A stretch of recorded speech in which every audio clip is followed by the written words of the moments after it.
When I was 15 years old, I moved to live with my grandfather's family due to my parents' work. It was very exciting for me to look forward to. However, in the beginning days, I found myself very bored in that place without much entertainment. Later, I found a group of children much older than me who also lived in the neighborhood. They became my friends. However, their way of entertainment was different from what I perceived as normal activities. They often drank in secret, and I began to get involved. Some of these kids were no longer students, they were older and had more life experience. With them, I felt I was becoming more mature. I also began to feel some guilt. I knew that this behavior was discouraged and could have a negative impact on my health and schooling. I was always vigilant and cautious. I did not tell my family because I knew they would be concerned and disappointed by this behavior. During that pastime, kids who were older than me would drive me around in search of excitement. This made me feel excited and nervous because I had never experienced anything like it.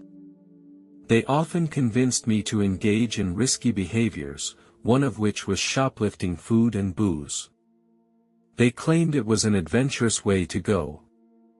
Although I felt uneasy at first, with their encouragement, I decided to try it once. Whenever we entered the store, my heart began to beat faster. We pretended to be picking out merchandise, trying not to arouse the store clerk's suspicion. I tried to hide my inner anxiety and also to convince myself that it was just an adventure game. Incredibly, each time we were undetected. This made me start to feel good about myself. On Monday morning, I woke up with my mind still foggy. I felt very physically exhausted. Just then, my grandfather knocked on my door, his voice with a hint of urgency. "What time is it? Don't get up. If you don't get up, you'll be late." Hearing my grandfather shout, I hurriedly put on my clothes, grabbed my school bag and left the house. As soon as I stepped out of the house, I realized that the bus was already in the station. Seeing that it was about to leave, I desperately tried to speed up my pace, hoping to catch it. However, the bus door was already closed and the bus left the platform. I felt very frustrated. I didn't want my grandfather to drive me to school because I didn't want to face his nagging and scolding eyes. I decided to walk to school, and I started walking slowly along the narrow road. The weather that day was very bad, visibility was very low, and a thick fog filled the area. I was wearing a black dress that seemed to blend in with my surroundings. I walked along the edge of the road for some distance. I did not notice a car approaching behind me. Suddenly, I heard an ear-splitting sound of brakes and instantly, I felt a sharp pain. I fell to the ground after my body was violently hit. The pain was unbearable and I felt my mind was in turmoil. I also heard a scream, but I couldn't be sure if it came from myself or the driver. When I regained consciousness, I appeared in a completely different world. I entered a space of peace and warmth. It was a bliss and peace beyond imagination, and I cannot describe in words how wonderful it was. In this space, I felt an indescribable joy and contentment that surpassed anything I had ever experienced before. I felt at one with everything around me. I also felt an infinite love and compassion that seemed to come from some kind of presence. In this space, time seemed to become irrelevant and I was just purely present, immersed in this beautiful realm. I cannot describe exactly how this experience made me feel because it cannot be described in exact words. Suddenly, a blinding light appeared in front of me. When I looked up, I saw a figure appear in front of me. Jesus stood there quietly. In his gaze, I saw forgiveness and hope. His presence transcended the boundaries of time and space and brought me a strong sense of security. The moment Jesus came closer to me, I felt a powerful energy envelop the entire space. This energy was so full of power and holiness that it left me feeling in awe. I immediately fell to my knees in front of him because I felt so small. He gazed at me with a loving gaze. He did not judge me. Instead, he conveyed to me his love for me. I remembered the story my grandfather once told me about the Bible. He said that God loves each of us, no matter what our past is, no matter what mistakes we have made, and that God's love is unconditional. As Jesus gazed at me, I had a strong feeling as if he could see into my mind and heart. In this moment, pieces of my past life were shown before my eyes like a movie. I saw myself bullying others with my friends. This scene made me feel ashamed and remorseful. I saw myself abusing illegal drugs with my friend. We were seeking fleeting pleasures. This behavior made me feel desperate and remorseful. I also saw what struck me most.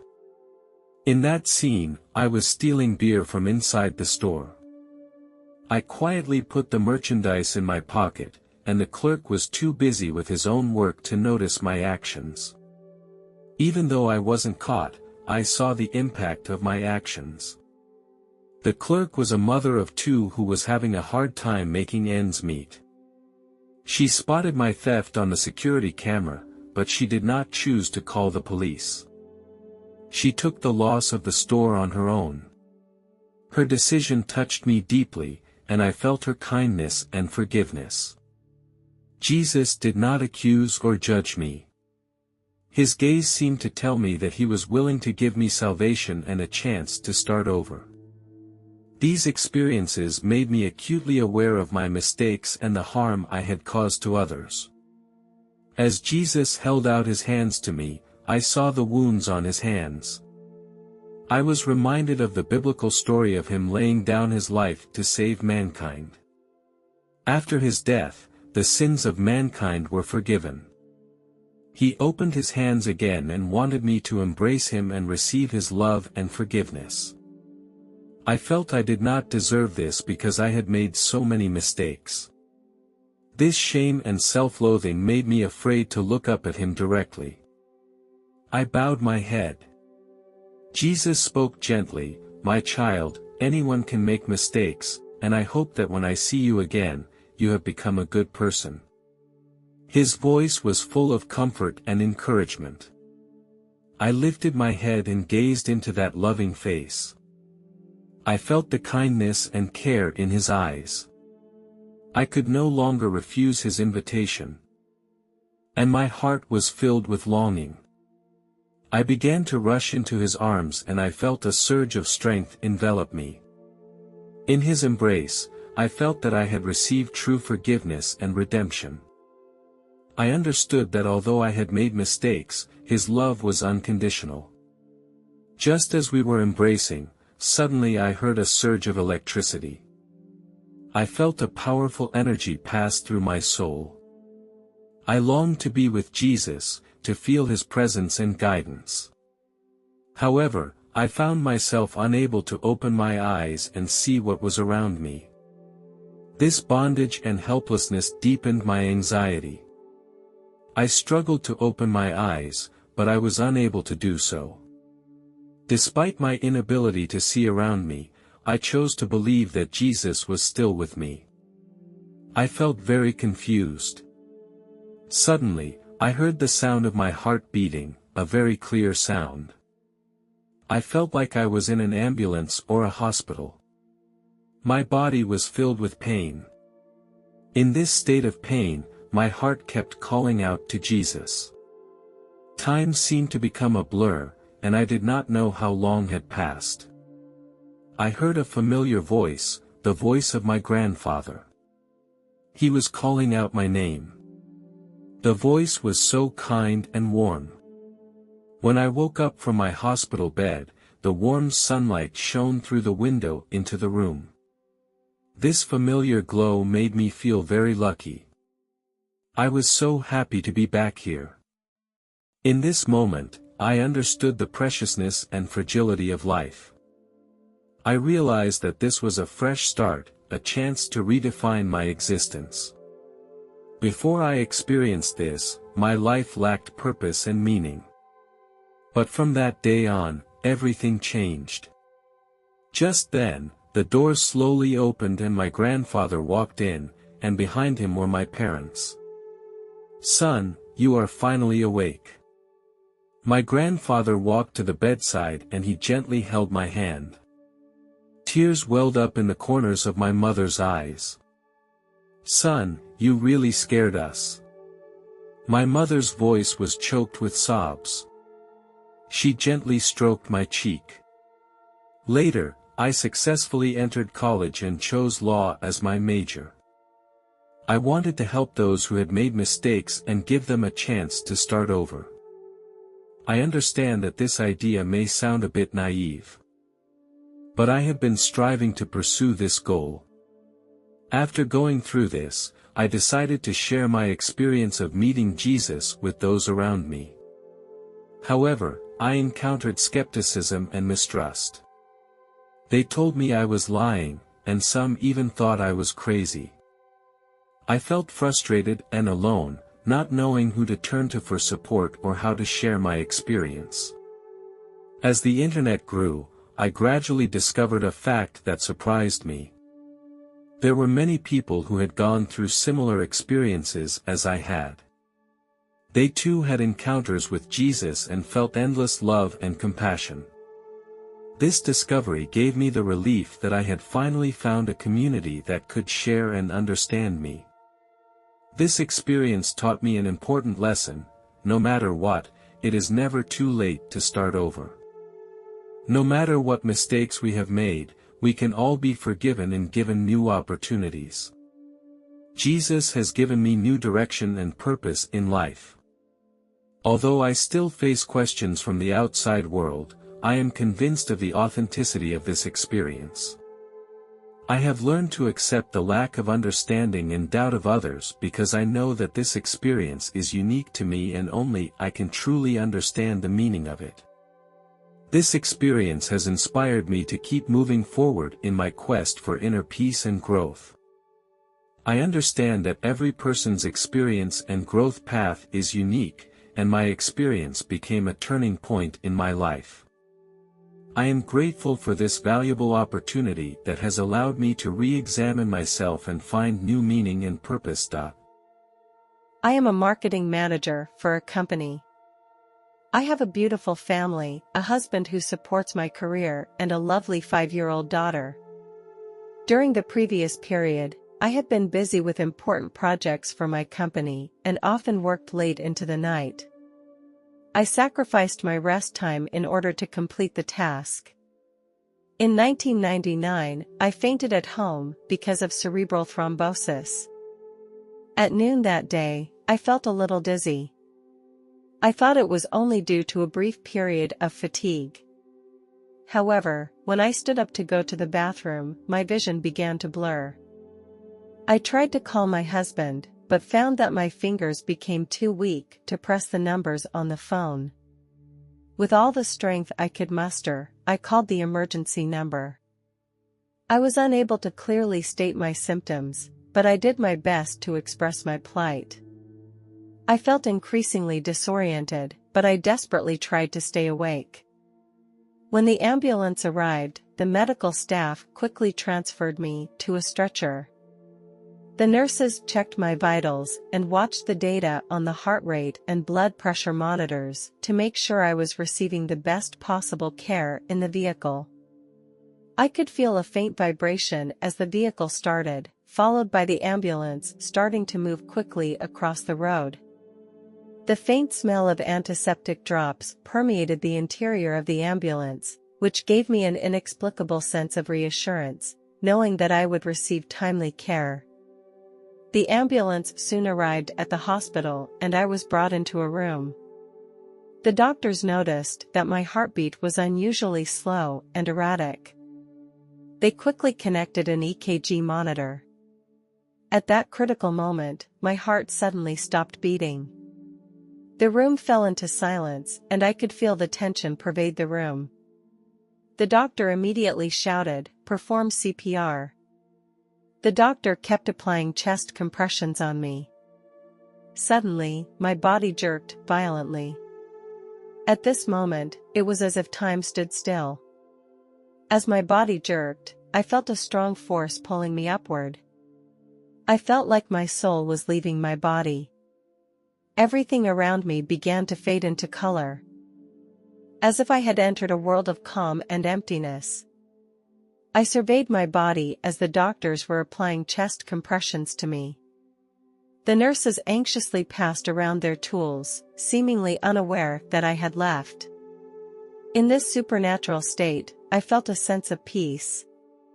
It was as if a great suction was pulling me upward, and I began to leave the Earth's gravitational range. The process was so rapid that I felt like a shooting star traveling through space, leaving a shining trajectory behind me. I realized that I was dead. Instead of fear or pain, I felt a sense of relief. I was no longer bound by my physical body, my soul was flying freely through the universe. My speed gradually slowed down, and I felt I was about to arrive at a specific place. Suddenly, I saw 6 souls ahead of me. 5 of them were male and 1 was female. Although I didn't know them, I could feel their friendliness and kindness. Their presence made me feel warm, as if I had established a special connection with them. They smiled at me with warmth in their eyes. I felt their pure energy, as if they were messengers coming to greet me, waiting for me at this particular spot. They stood together in silence, each soul radiating a unique light and energy. Even though we had never met, I could feel the tacit understanding between them. Their presence gave me comfort, and I knew that I was no longer alone in this particular location. The communication between us did not depend on words.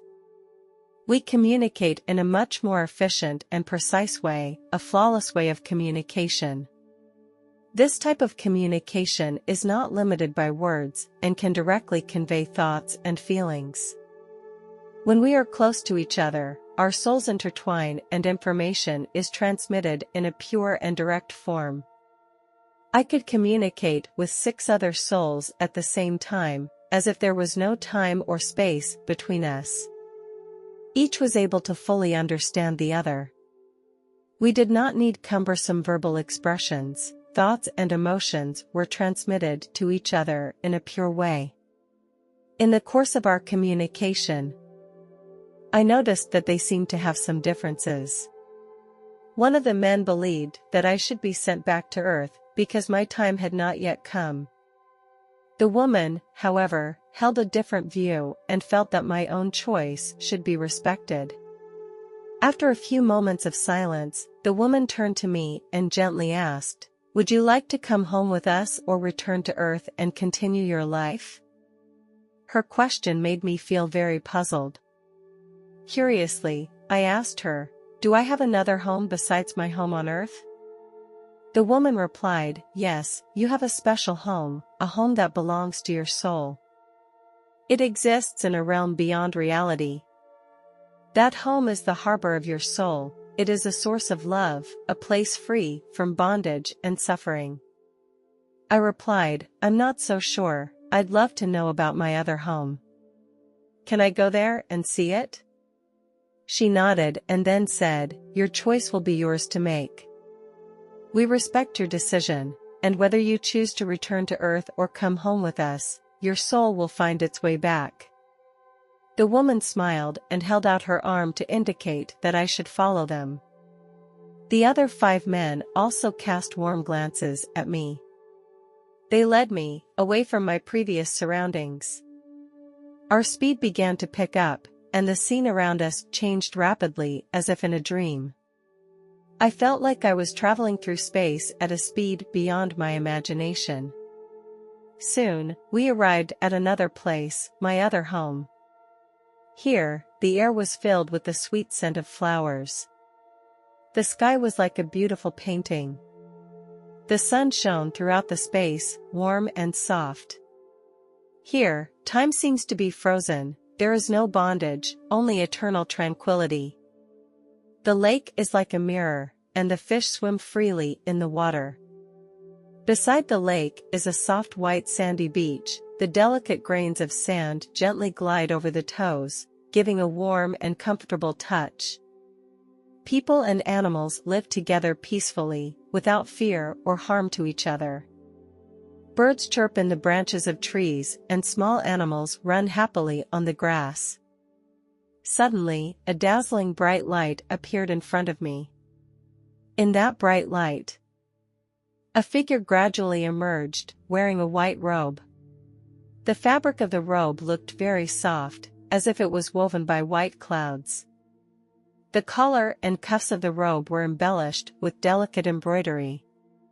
These embroideries shine with a faint light, like stars dotting the night sky. A thin white ribbon was tied around his waist. His hand gently rested on my right shoulder. The moment it touched me, his face began to gradually become clear. He had long, thick brown hair and bright, warm eyes. I could feel the love and care he conveyed to me, a love that was unconditional. He looked at me, and his voice was very gentle. "Son, you came here to find the answer to your heart. Now, it's time to make a choice. Do you want to go back to Earth and continue your life, or do you want to stay here?" I gazed into his eyes and felt his love and care. It was as if a force inside me was guiding me. I took a deep breath and answered firmly, "Here, I feel endless harmony and peace. I would love to stay here, but I know that I can't leave my children just yet. I want to return to Earth, to my family." He smiled and nodded, his eyes revealing joy and encouragement. "You have made a wise choice, my son. Your child needs your company and love." He went on to say that after returning to Earth, my love will always be with you. He understood my responsibility and concern, but also encouraged me to face the challenges and difficulties on Earth. He placed his hand on my head and a warm energy entered my whole body, giving me great strength and courage. "Take my blessings and go back, child." As I prepared to leave, he gently held my hand and said, "Wherever you go, you will never be alone." I smiled and nodded my head. His silhouette gradually blurred, and his love and encouragement will forever remain in my heart. I look back at this home with gratitude and hope in my heart. I knew that I would be with them again in the near future. When I opened my eyes again, my husband held my hand tightly, his face full of worry. Beside him was my lovely daughter. "Mom, you're awake." Her voice was full of joy as she reached out and caressed my cheek. Her care and companionship made me feel overwhelmed with happiness. My husband hugged me tightly and said, "Honey, do you know how worried we were about you?" I gently patted his back. My daughter's voice was choked with sobs. "Mom, I thought I'd never see you again. I was so afraid of losing you." I hugged her tightly and wiped away her tears. "Mom, we have a surprise for you," my daughter said excitedly. I looked at her curiously, and she took out a handmade greeting card and handed it to me. On the card was a picture of our family. On the 5th day after returning home, my husband was watching a documentary about Jesus. Experts had recreated the image of Jesus based on the marks on the shroud. I was amazed by the scene. Suddenly, tears flowed unconsciously from my eyes. I tried to control my emotions. Since I left the hospital, my emotions had been unstable and I often cried over little things. Every time I tried to tell my husband what I was going through, It was as if some invisible force covered my mouth. Now I am the only one who knows what I went through.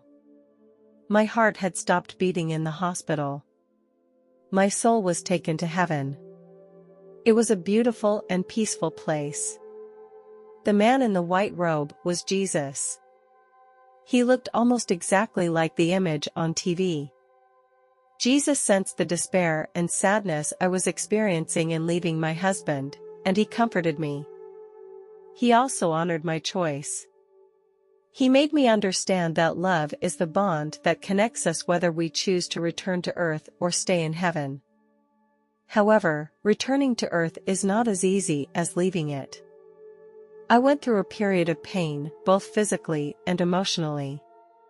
Sometimes, I would wonder if I had made the right choice. Whenever I was confused, I would remember Jesus' teachings and encouragement to me. I know that I chose to return in order to be with the people I love and to fulfill my responsibility and mission. I know that no matter how difficult the road ahead is, I will cherish every moment with my family.